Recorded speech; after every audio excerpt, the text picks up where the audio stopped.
আমাদের ছেড়ে দাও, এই পানির স্রোতে আমরা বাঁচবো না রে বাবা, আমরা সাঁতার জানি না, আমাদেরকে ছেড়ে দিলে আমরা কেউ বাঁচবো না, পানির স্রোতে ভেসে যাব।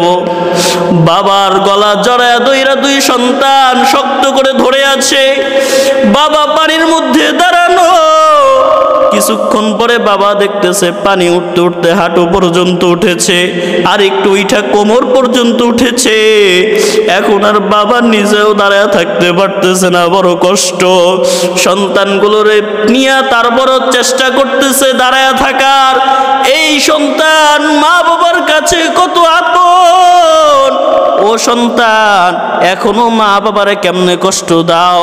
कौनैन का मुख्तार खुदा तुमको बनाया, कौनैन का मुख्तार खुदा तुमको बनाया, उम्मत की निगाहबान खुदा तुमको बनाया, उम्मत की निगाहबान खुदा तुमको बनाया। या रब मेरे आँखों में समा जाए मदीना, या रब मेरे आँखों में समा जाए मदीना, मुद्दत से मेरे दिल में तमन्नाए मदीना, मुद्दत से मेरे दिल में तमन्नाए मदीना। तलवार पकड़ हो के निकल मैदान आसीर, तलवार पकड़ हो के निकल मैदान आसीर, दुश्मन की मुकाबिल तो लगा नारे तकबीर, दुश्मन के मुकाबिल तो लगा नारे तकबीर। तो मर्द मुसलमान हो, तू मर्द मुसलमान, तो मर्द मुसलमान हो, तू मर्द मुसलमान। एक हाथ में तलवार एक हाथ में कुरान, एक हाथ में तलवार एक हाथ में कुरान।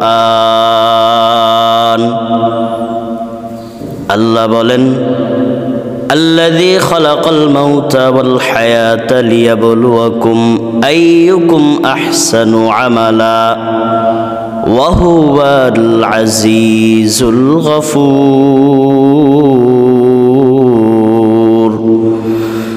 আল্লাহ বলেন, দুনিয়ার মানুষ আমি আল্লাহ সৃষ্টি করেছি মৃত্যু এবং হায়াত।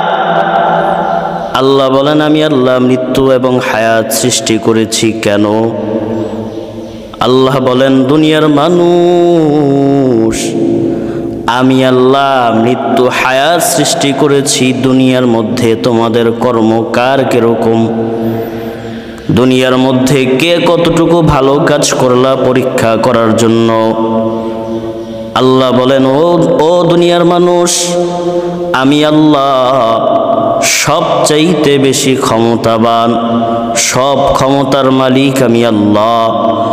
প্রিয় ভাইয়েরা আমার, আমরা দুনিয়াতে সাধারণত বলি আগে হায়াত তারপরে মৌত, কিন্তু আল্লাহ তাআলা পুরো বিধানটা উল্টে বললেন আগে মৃত্যু পরে হায়াত। আল্লাহ আগে মৃত্যু পরে হায়াত কেন বললেন, আগে হায়াত কেন বললেন না? অনেকগুলো কারণের মধ্যে একটা কারণ, আল্লাহ বলেন, দুনিয়ার মানুষ তোমরা কেউ দুনিয়াতে একদিন ছিল না, আবার থাকবাও না। আমি আল্লাহ দুনিয়া থেকে যে তোমারে নিয়ে যাব এই কথা স্মরণ করায় দেওয়ার জন্য আগে বলেছি মৌত, তারপরে বলেছি হায়াত। এই দুনিয়ায় কেউ একদিন ছিলাম না, আবার থাকবো না। মানুষের মৃত্যু যে অবধারিত, শুধু মানুষ তাই না, আল্লাহ বললেন, গোলাম, পৃথিবীতে যত মাখলুক আমি আল্লাহ সৃষ্টি করেছি, যেই যেই মাখলুকের প্রাণ আমি আল্লাহ দিয়েছি, প্রত্যেকটা মানুষকে মৌতের সুধা পান করতেই হবে, কেউ এটা থেকে বাদ পড়বে না। আল্লাহ এগুলো মনে করায় দেওয়ার জন্য আল্লাহ বললেন, আগে মৌত, তারপরে হায়াত। প্রিয় ভাইয়ের আমার, যতই মরণ থেকে পালান, যতই বাহাদুরি করেন, আজরাইল কাউকে ছাড়বে না। পয়গম্বর ইদ্রিস আলাইহিস সালাতু ওয়াস সালাম মৃত্যু থেকে বাঁচার জন্য এক ফেরেশতার সাথে বন্ধুত্ব করছে। ফেরেশতার সাথে বন্ধুত্ব, ভালো সম্পর্ক হয়ে গেল। পয়গম্বর ইদ্রিস আলাইহিস সালামের উদ্দেশ্য, ফেরেশতার সাথে বন্ধুত্ব করে আমি ঊর্ধ্বলোকে চলে যাব, কেউ আমাকে খুঁজে পাবে না, আজরাইল আমাকে আর দেখবে না। পয়গম্বর ইদ্রিস এরকম চিন্তা ভাবনা থেকে ফেরেশতার সাথে বন্ধুত্ব করলেন। ফেরেশতার সাথে সম্পর্ক গড়াইতে গড়াইতে গড়াইতে গড়াইতে বড় মধুর সম্পর্ক। পয়গম্বর ইদ্রিস আলাইহিস সালাতু ওয়াস সালাম একদিন ফেরেশতারে বলতেছে, বন্ধু, তোমার সাথে আমারে আসমানে নিয়ে যাও। ফেরেশতা কয়, এটা তো সম্ভব না। ও পয়গম্বর, এটা সম্ভব না, আপনার সাথে আমারে আসমানে নিয়ে যাব, এটা হবে না। পয়গম্বর ইদ্রিস ইমোশনাল ভাবে বললেন, তুমি তো আমার অন্তরঙ্গ বন্ধু হইলা না, যদি আমার ভালো বন্ধু হইতা তাহলে আমারে নিষেধ করতে পারতা না, আমার কথা ফালাইতে পারতা না। ফেরেশতা এবার রাজি হয়ে গেল। পয়গম্বর ইদ্রিস আলাইহিস সালাতু ওয়াস সালাম রে ফেরেশতার পাখার মধ্যে ঢুকায় নিছে। পয়গম্বর ইদ্রিস আলাইহিস সালাতু ওয়াস সালাম রে পাখার মধ্যে নিয়ে রওনা। যাইতে যাইতে যাইতে যাইতে প্রথম আসমানের গেইটে গিয়া যখন দাঁড়ায়, প্রথম আসমানের গেইটে যেই দারোয়ানরা আছে, চেকিং যারা করতেছে, ওই ফেরেশতারা বলল, মান আংতা, তুমি কে? ফেরেশতা নিজের পরিচয় দিলেন। ফেরেশতাকে নরমাল চেকিং করে ছেড়ে দিল। দেখবেন আমাদের দেশে যেই বাহিনী, যেই কর্মকর্তা যেই পদে থাকে, যেই পক্ষের লোক থাকে, সেনাবাহিনী আরেক সেনাবাহিনীর নরমাল চেকিং করে, পুলিশ আরেক পুলিশের নরমাল চেকিং করে। এইরকম যে যেই বাহিনীতে থাকে তাকে একটু নরমাল চেক করা হয়, ছাড় দেওয়া হয়। ফেরেশতারে নরমাল চেকিং করে ছেড়ে দেওয়া হয়। ফেরেশতা প্রথম আসমান থেকে দ্বিতীয় আসমানে রওনা। ফেরেশতা বলে, ও বন্ধু, ও পয়গম্বর ইদ্রিস, আমরা যেহেতু প্রথম আসমানে ছাড় পেয়েছি, প্রথম আসমান যেহেতু পার হতে পেরেছি, বাকি আসমানগুলো পার হয়ে যেতে পারবো, কোনো সমস্যা হবে না। পয়গম্বর ইদ্রিস রেনিয়া ফেরেশতা দ্বিতীয় আসমানের দিকে রওনা। দ্বিতীয় আসমানে উঠতেছে, দ্বিতীয় আসমান পার হয়ে গেল, তৃতীয় আসমানে উঠতেছে, তৃতীয় আসমানও পার হয়ে গেছে, চতুর্থ আসমানে উঠলো। চতুর্থ আসমান যখন পার হয়ে গেল, চতুর্থ আসমান থেকে পঞ্চম আসমানের দিকে রওনা। কিছু দূর যাওয়ার পরে ফেরেশতা দেখে মালাকুল মউত সামনের দিকে আসতেছে। পয়গম্বর ইদ্রিস আলাইহিস সালামকে ডাক দিয়া বললেন, ও পয়গম্বর, ও বন্ধু, মালাকুল মাউত নামে একটা ফেরেশতা আছে, তারে চিনুনি? কয়, হ্যাঁ চিনি। কয়, তার নাম জানোনি? তার কাজ কি জানোনি? কয়, জানি। কয়, সে আমাদের দিকে আগে আসতেছে, পঞ্চম আসমানের থেকে এদিকে আগে আসতেছে। পয়গম্বর ইদ্রিস ভয় পেয়ে গেলেন। কও কি? এই মালাকুল মাউত থেকে পালানোর জন্যই তো আমি এদিকে রওনা। আমি তো চিন্তা ভাবনা করেছিলাম মালাকুল মাউত আমাকে পাবে না, তোমার সাথে ঊর্ধ্বলোকে চলে যাবে, আর কেউ পাবে না। পয়গম্বর ইদ্রিস নিয়ে যখন ফেরেশতার সামনে আগাইতেছে, পয়গম্বর ইদ্রিস ফেরেশতারে বলল, বন্ধু, মালাকুল মাউতরে জিজ্ঞাসা করবা আমার কথা, আমার মৃত্যু কবে লেখা আছে, কোথায় লেখা আছে। ফেরেশতা চিন্তায় পড়ে গেল, মালাকুল মাউতরে যদি এখন জিজ্ঞাসা করি আমার বন্ধুর মৃত্যু কোথায় লেখা, মালাকুল মউত বলবে ডাল মে কুছ কালা হ্যায়। ঘটনা কি? এখানে এসে কেন পয়গম্বরের কথা জিজ্ঞাসা করলা? পয়গম্বর ইদ্রিস এবং ফেরেশতা দুইজন সামনের দিকে আগাইতেছে। ওই দিক থেকে মালাকুল মউত আসতেছে। দুইজনের মুখোমুখি সাক্ষাৎ হয়ে গেল। যখন দুইজনের সাক্ষাৎ হয়ে গেল, দুইজন কৌশল বিনিময় করলেন, সাক্ষাৎ করলেন, বিভিন্ন রকমের কথাবার্তা বলার পর ফেরেশতা মালাকুল মউতরে জিজ্ঞাসা করলেন, ও ভাই আজরাইল, দুনিয়াতে আল্লাহর একজন পয়গম্বর আছে নাম ইদ্রিস, তার মৃত্যু কবে হবে, কোথায় হবে, কখন হবে, তোমার জানা আছে নি? একটু বলে দাও। মালাকুল মউত বলে, আমার তো জেহেনে নাই, আমার দপ্তর থেকে খবর নিয়ে দেখি ইদ্রিসের মৃত্যু কখন কোথায় লেখা আছে।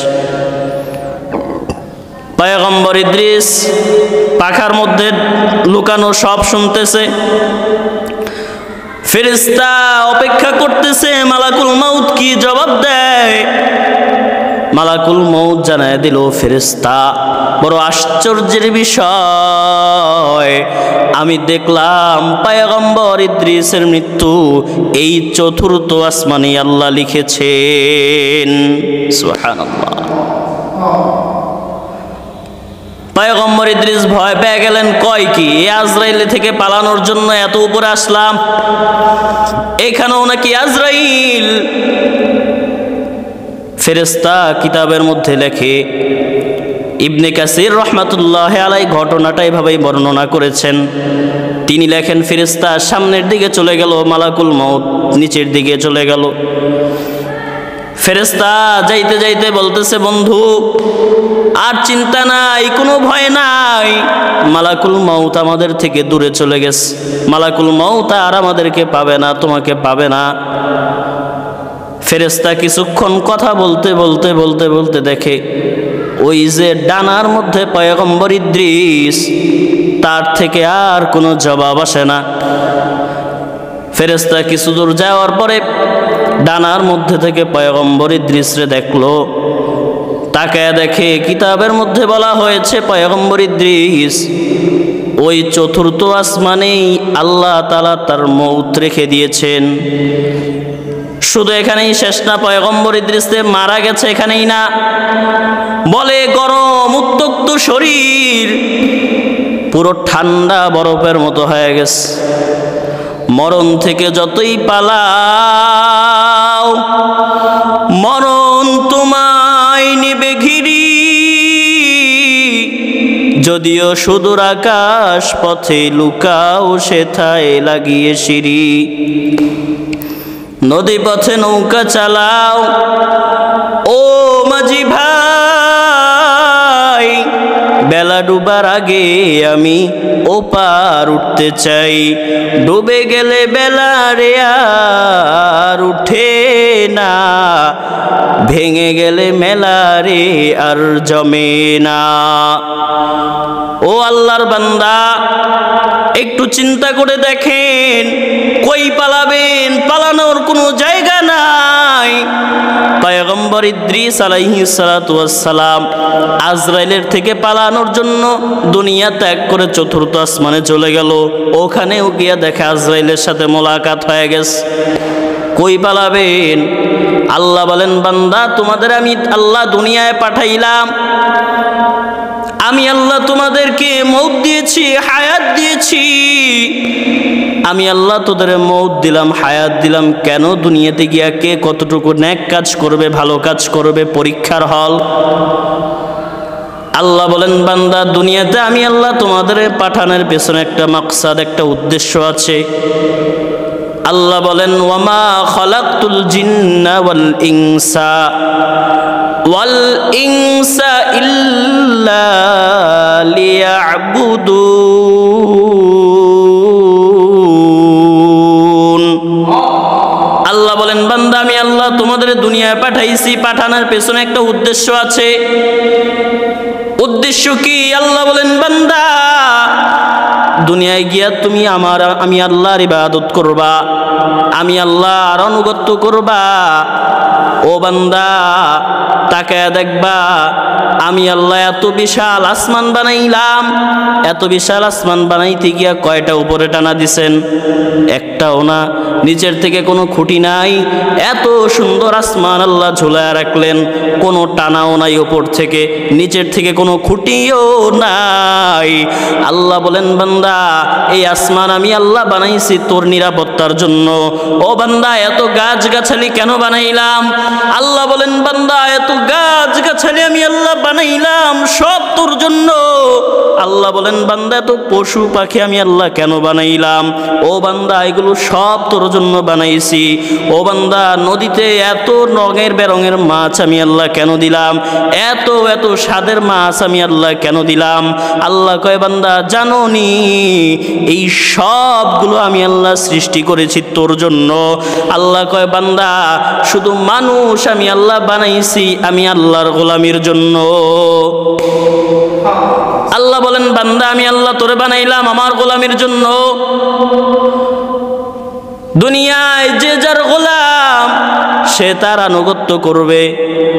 ও মানুষ তুই তো আমি আল্লাহর গোলাম, তুই আমি আল্লাহর আনুগত্য কর। বান্দা তুই আমি আল্লাহর গোলামি কর। তুমি যখন আমি আল্লাহর গোলাম হয়ে যাইবা, এই যে তোর জন্য বানানো এত এত এত এত মাখলুক, এত এত নিয়ামত, বান্দা তুমি যদি আমার গোলাম হয়ে যাও গোটা পৃথিবী আমি আল্লাহ তোর গোলাম বানিয়ে দেব। চিন্তা করছেন? আল্লাহ সব বানাইছে আমাদের জন্য, আর আমাদের বানাইছে আল্লাহর গোলামের জন্য। প্রিয় ভাইয়েরা আমার, আল্লাহ বান্দার পরীক্ষা করবেন দুনিয়াতে পাঠাইয়া। বান্দা কতটুকু নেক আমল করতে পারবা? যার নেক আমল যত বেশি তার জীবনে কল্যাণ তত বেশি হবে। যার নেক আমল যত বেশি তার জান্নাতটা তত বেশি সুন্দর হবে। আল্লাহ বলেন বান্দা আমি আল্লাহ তোমাদের বানাইয়া পরীক্ষা করব। আল্লাহ পরীক্ষা করবেন কি? আল্লাহ জানতেন না কার নেক আমল কতটুকু হবে? আল্লাহ বলেন বান্দা আমি আল্লাহ আগেই থেকেই জানি তুমি কতটুকু আমল করতে পারবা। এরপরও আমি আল্লাহ তোরে দুনিয়ায় পাঠাইয়া দিলাম, আমি আল্লাহর কাছে যেন পরে বলতে না পারো আল্লাহ আমাদের কোনো সুযোগ দেয় নাই। আল্লাহ এই কথা যেন আল্লাহকে বলতে না পারো, আল্লাহ এই কারণে দুনিয়ায় পাঠাইয়া আমলের সুযোগ দিয়া দিছেন। বান্দা যত ইচ্ছা চিন্তা চেতনা করো, মরা লাগবে না, পরে মরবো, বুড়া হয়ে মরবো, আরো কিছুদিন দুনিয়াতে থাকবো। এখন দাড়ি রাখার বয়স না। ও যুবক ভাই, এখন তোমার দাড়ি রাখার বয়স হয় নাই বলে চিন্তা ভাবনা করেছি বিয়া শাদী করবো, ছেলে মেয়ে হবে, বিয়া শাদী দেব, নানা যখন হব, দাদা যখন হব তখন দাড়ি রাখবো। হায় হায়, ও ভাই মরণের কোনো গ্যারান্টি নাই, হায়াতের কোনো গ্যারান্টি নাই। ওই যে দেখেন নাই আমাদের কুমিল্লা, চাঁদপুর, নোয়াখালী, ফেনীর অবস্থা। এক আল্লাহর বান্দা ৮৬ বছর বয়স, আল্লাহর বান্দা যখন দুনিয়া থেকে চলে গেল, ছেলেরা লাশ নিয়ে ঘরের মধ্যে বসে আছে। একটা গর্ত নাই, ৩.৫ হাত জায়গা মাটি যে দেবে, ৩.৫ হাতের একটা জায়গা নাই, উপরে শুধু পানি আর পানি, পানি আর পানি। ২ দিন ৩ দিন অপেক্ষা করার পর ছেলেগুলো লাশটার একটা কলার ভেলার মধ্যে ভাসায়া দিস। কত মর্মাহত ঘটনা রে ভাই। আল্লাহর বান্দা লাশটারে কলার ভেলার মধ্যে ভাসায়া দিয়া একটা চিঠি লেখা দিয়েছে, এই লোক আমার বাবা, যদি কেউ লাশটা পান তারে দাফন করে দিয়েন, আপনাদের কাছে সারা জীবন আমরা কৃতজ্ঞ থাকব। ও আল্লাহর বান্দা একটু চিন্তা করে ভাই, বাবার শেষ বিদায়ের সময় সন্তান দাফন কাফনের ব্যবস্থা করতে পারে নাই, কত কষ্টের কথা। ও ভাই, হায়াতের কোনো গ্যারান্টি নাই, কখন কে চলে যায়, কখন কে চলে যায় কারো কোনো নিশ্চয়তা নাই। আমাদের কুমিল্লা, চাঁদপুর, ফেনীতে হঠাৎ করে পানি বাড়তেছে, মসজিদের মাইকগুলোতে আওয়াজ, মসজিদের মাইক থেকে ঘোষণা দিতেছে সবাই সবারে মাফ করে দাও, কেউ কারো প্রতি কোনো দাবি রাখিয়েন না, সবাই সবারে মাফ করে দেন। আল্লাহর কাছেও সবাই মাফ চেয়ে নেন। ও বান্দা কি পরিস্থিতি হলে মসজিদের মাইকে ঘোষণা দিতে পারে একটু চিন্তা করে দেখেন। মা খোঁজে সন্তান কই, সন্তান কই, সন্তান কই, সন্তান খুঁজে আমার মা নাই। সন্তান কলা গাছ ধইরা শক্ত হয়ে দাঁড়ায় আছে, বাবা প্রাণীর পানির স্রোতে ভেসে যাচ্ছে। ও আল্লাহর বান্দারা তাকায় দেখেন, হঠাৎ করে পানির স্রোত কেউ কাউরে টিকে রাখতে পারে নাই, ধরে রাখতে পারে নাই।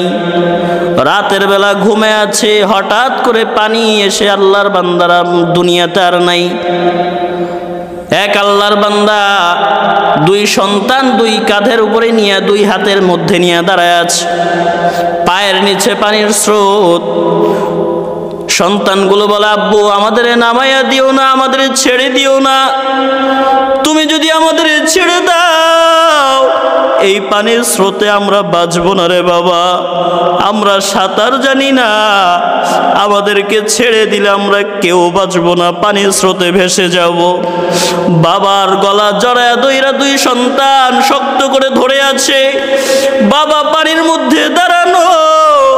কিছুক্ষণ পরে বাবা দেখতেছে পানি উঠতে উঠতে হাঁটু পর্যন্ত উঠেছে, আর একটু উঠা কোমর পর্যন্ত উঠেছে। এখন আর বাবা নিজেও দাঁড়ায় থাকতে পারতেছে না, বড় কষ্ট। সন্তানগুলোরে নিয়ে তারপরও চেষ্টা করতেছে দাঁড়ায় থাকার। এই সন্তান মা বাবার কাছে কত আপন। ও সন্তান, এখনো মা বাবারে কেমনে কষ্ট দাও। আল্লাহর বান্দা সন্তানগুলোর নিয়ে দাঁড়ায় আছে, কিছুক্ষণ পরে দেখে আর দাঁড়ায় থাকা যায় না, পানি বুক পর্যন্ত উঠে গেছে। আল্লাহর বান্দা এক হাতের সন্তান রে বলে, বাবা আমারে ছেড়ে দাও। সন্তানকে, আব্বা আপনি যদি আজকে আমাদের ছেড়ে দেন আমরা কই যাব, আমরা তো সাঁতার জানি না। সন্তানগুলো বাবারে ছাড়ে না। এরপরেও সন্তান বাবারে জড়ায় ধরার চেষ্টা করতেছে। বাবা বড় জোর জবরদস্তি করে এক হাতের সন্তানরে ছেড়ে দিল।